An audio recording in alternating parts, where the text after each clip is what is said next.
Ich habe jede Woche die Zeitungen studiert, die Stellenanzeigen. Auf Stellenanzeigen mich telefonisch gemeldet. Entweder gab es die Aussage, komm in ein paar Jahren wieder, oder aber es wurde einfach aufgelegt. Habe es mit Bewerbungen schreiben versucht. Das Geld, was ich für Bewerbungen ausgegeben habe, hätte ich locker ein Wellness-Wochenende bezahlen können. Doch irgendwann im Oktober 2000 eine Stellenanzeige für eine Aushilfe gesucht. Für einen 12-Tonner.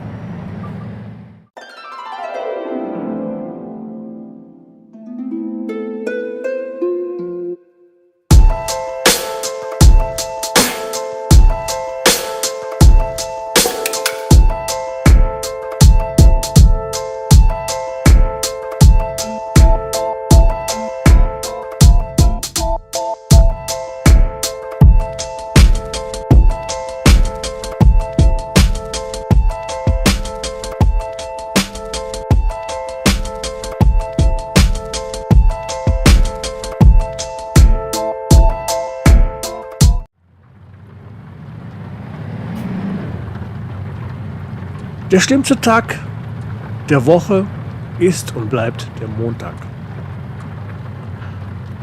Aber dieser Montagmorgen war der schönste Tag für mich.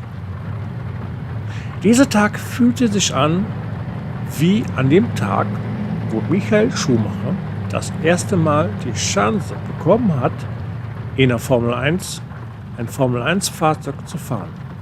Das ganze Wochenende. Und zur Erinnerung, sein Debüt war damals bei Eddie Jordan mit der grünen 7-Up-Werbung. Dieser Montagmorgen, morgen ist etwas übertrieben, es war mitten in der Nacht. Mitten in der Nacht um 2 Uhr klingelte mein Wecker. Für viele ist das eine Zeit, in der sie fest und friedlich schlafen. Anständige oder vielleicht unanständige Träume haben, man weiß es nicht. Für mich gehörte das Aufstehen um die Uhrzeit zu einer gewohnten Routine. Doch der Tag ist ein besonderer Tag für mich. Ich werde einen Sattelzug in Belgien fahren und dabei zeigen, was ich kann. Gut, man muss bedenken, ich war damals noch grün unter den Ohren. Und das Einzige, was ich gefahren habe, war ein Liederzug in der Fahrschule. Bevor es losgeht, brauche ich erst einmal einen Kaffee. Einen starken, schwarzen Kaffee. Ohne Milch, ohne Zucker. Auf Ex. Früher damals war die Senseo Kaffeemaschine Standard. Oder eben der klassische Kaffeefilter. Aber Kaffeefilter, das dauerte mir einfach zu lange. Eine Kaffeefiltermaschine ist plus minus in 10 Minuten durch. Aber wenn du aufgeregt bist, dann fühlt sich das an wie eine Ewigkeit. Selbst das Duschen und Rasieren, nach 10 Minuten erledigt. Normalerweise dauert das Duschen mindestens eine Stunde. Aber an dem Tag wie in einer Kaserne.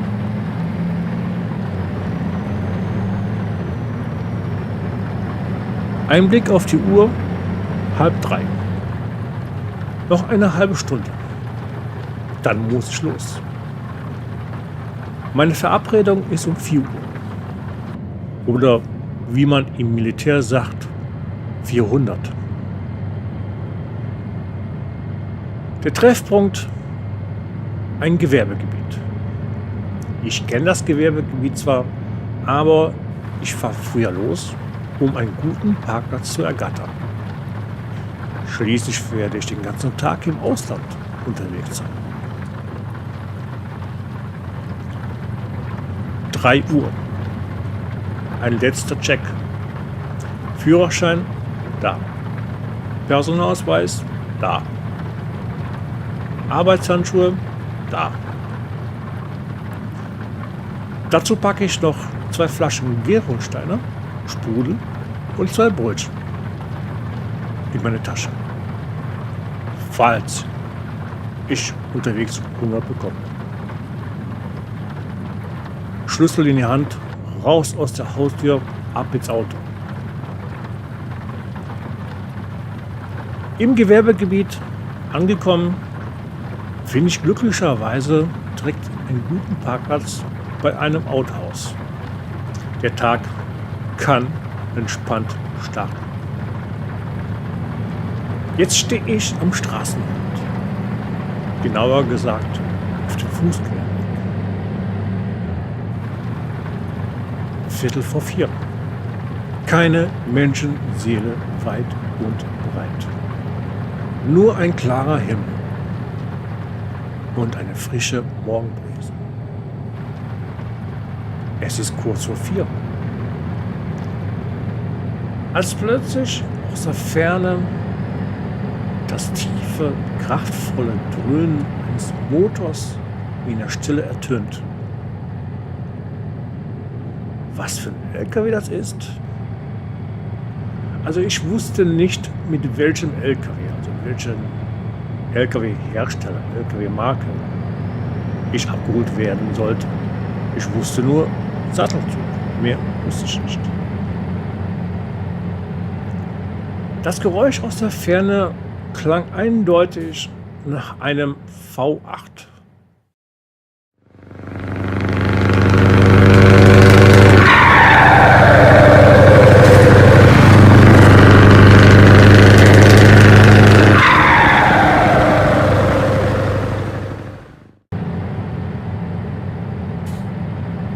Zuerst dachte ich, naja, das ist ein Zufall. Wer weiß, wo der hinfährt. Aber dann tauchte aus der Dunkelheit ein Scania. Immer deutlicher auf. Und plötzlich hielt er vor mir. Und in diesem Moment fühlte ich mich wie der kleine Junge aus dem Zeichentrickfilm Polar Express, der mit voller Neugier und Abenteuerlust in den magischen Zug einsteigt. Im Film spielt Tom Hanks den Schaffner. Mein Schaffner war nicht Tom Hanks, sondern der Firmeninhaber. Meine Verabredung. Ich stieg ein, wünschte einen guten Morgen und wir fuhren los.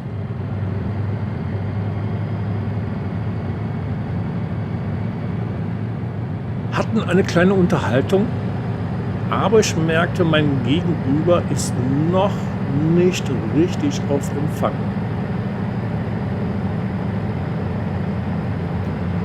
Da beschloss ich als Quasselstrippe, mich etwas zurückzuhalten.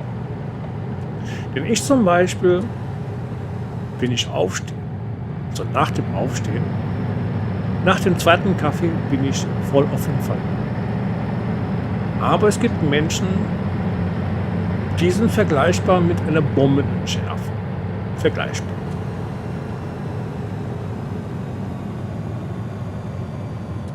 Unser gemeinsamer Weg führte uns zunächst zu einer Anlieferung in der Nähe von Brüssel. Ab Brüssel übernehme ich das Steuer, um von dort nach Antwerpen in den Hafen zu fahren, wo wir eine Abholung haben. Kurz vor 7:30 erreichten wir das Gelände des Kunden. Für diese Anlieferung hatten wir Badewannen aus der Schweiz geladen, sorgfältig verstaut auf den Sattelauflieger auf einen sogenannten Planenträger. Die Warenannahme ist offiziell erst um 8 Uhr. Und die Belgier sind in solchen Uhrzeiten sehr genau. So dass wir noch etwas Zeit hatten.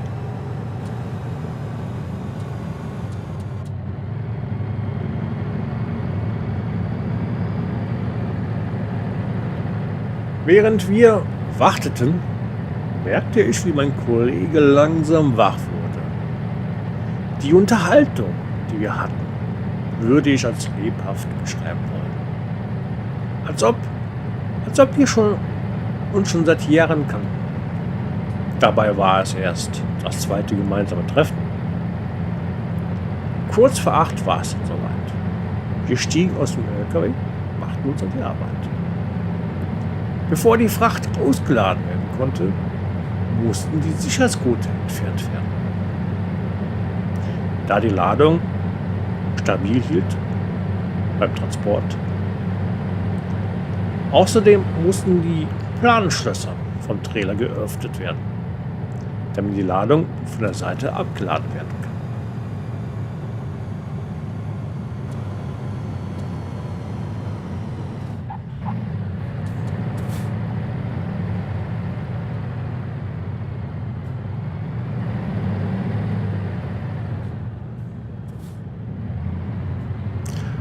Ein Plantrailer ist ein LKW-Auflieger, der an den Seiten beweglich über Rollen laufend Planen besitzt. Dies sind speziell konstruiert, damit man die Ladefläche zur Seite öffnen kann, ideal für schnelles Be- und Entladen.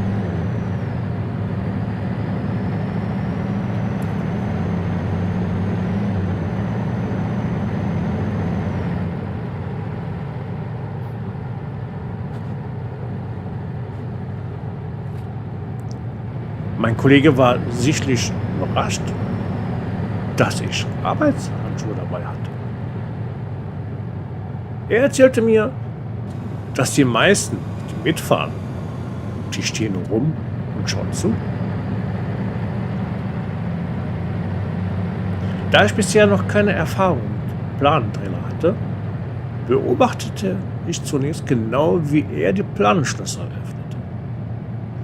Natürlich habe ich es auch versucht. Aber in der Zeit, wo er 10 Planenschlösser auf hatte ich gerade mal 1 auf. Während wir die ganzen Spanngurte einrollten, erklärte er mir nebenbei ein paar Tipps zum richtigen Umgang mit der Ladungssicherung. Welche Gurte wo sitzen sollten, müssten. Wie sie am besten gelöst werden, ohne dass die Fracht verrutscht oder beschädigt wird. Das war für mich sehr hilfreich, denn in der Praxis sieht das immer anders aus als in der Theorie. Das Abladen ging dann fort in die Bühne. Die Badewannen wurden fix mit dem Gabelstapler vom Trailer gehoben und nachdem die gesamte Fracht abgeladen war, grinste mein Kollege mich an und meinte, er würde sich um das Verschließen des Trailers kümmern. In der Zeit könne ich es mir schon mal auf dem Fahrersitz gemütlich machen, die Dachscheibe einlegen, die Spiegel und den Sitz passend ausrichten. Das Steuer gehört für die nächste Etappe mir.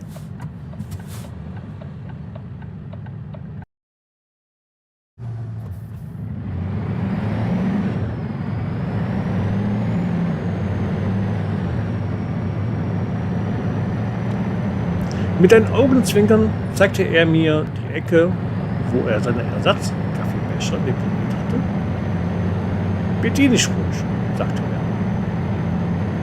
Das ist ein kleines Dankeschön dafür, dass du an deine Arbeitshandschuhe gedacht hast.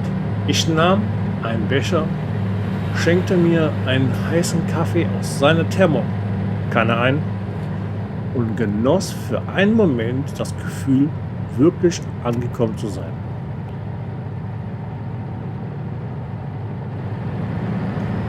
Auf der Hinfahrt nach Antwerpen erzählte mir mein Kollege viele Geschichten und Erfahrungen von anderen Fahrern.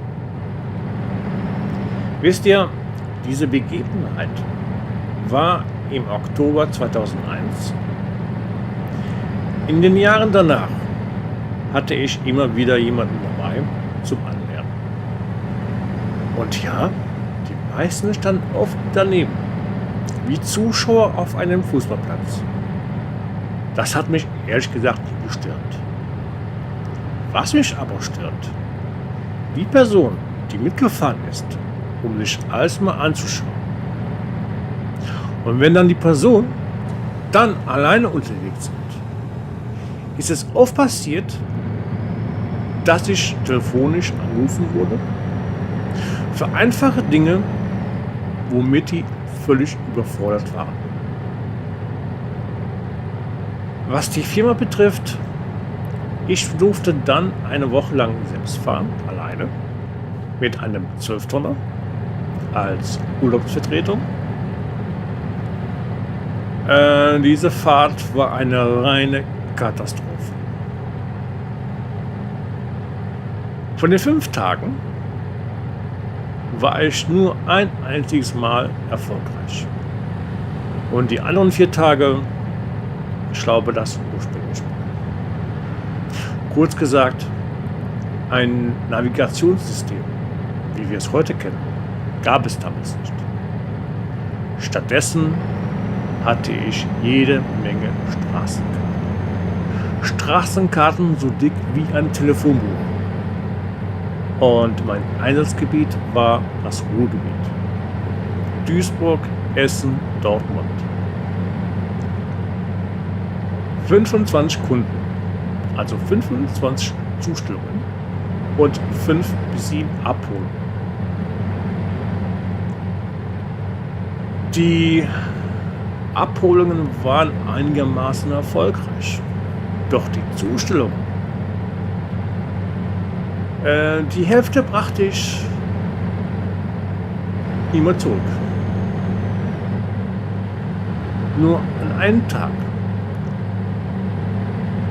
brachte ich 5 Zustellungen zurück. Für mich war das eine Niederlage. Aber wo die Woche dann geschafft war, da sagte man zu mir, es war ein Test. Normalerweise sind es nie mehr wie 12 Zustellungen.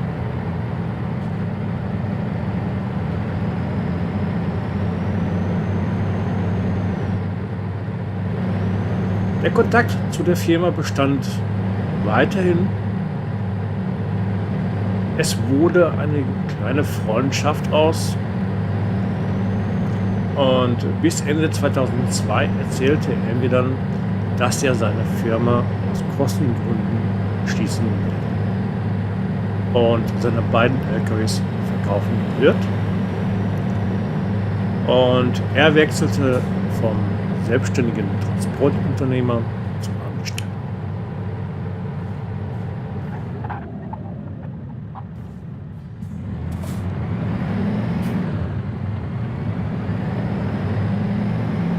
Was das Lkw-Fahren betrifft, mein erstes Mal mit einem Sattelzug war ein ganz besonderes Erlebnis. Und dann auch noch eine Scania V8 mit 580 PS. Selbst wenn es damals ein Iveco oder ein DAF gewesen wäre. Für mich ist damals ein Wunsch in Erfüllung gegangen. Einmal einen Sattelzug zu fahren.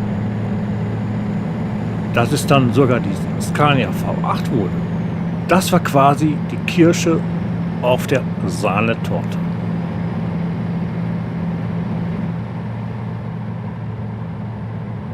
Als Fahranfänger kann man das Fahrverhalten eines solchen Fahrzeuges kaum objektiv beschreiben. Alles ist neu. Die Größe, das Rangieren, das Einschlagen. Es ist zu Beginn einfach ein überwältigendes Gefühl. Heute, mit der Erfahrung vieler Jahre, und ich fahre seit 2002 LKW, kann ich oft nach kurzer Zeit die positiven und negativen Seiten eines Fahrzeuges erkennen, sei es vom Fahrkomfort, die Fahreigenschaften, der Durchzug, der Verbrauch, wie sich das Fahrzeug beim Rangieren oder auf der Autobahn verhält und vieles mehr. Im Laufe der Zeit habe ich zahlreiche Marken und Modelle ausprobiert und viele Unterschiede festgestellt. Für mich ist das Lkw-Fahren immer noch etwas Besonderes. Ich habe über die Jahre viele Erfahrungen gesammelt und Geschichten erlebt, die ich auf diesem Kanal EEM erzählen werde. Diesen Kanal zu abonnieren wird sich lohnen, wenn du mehr erfahren willst.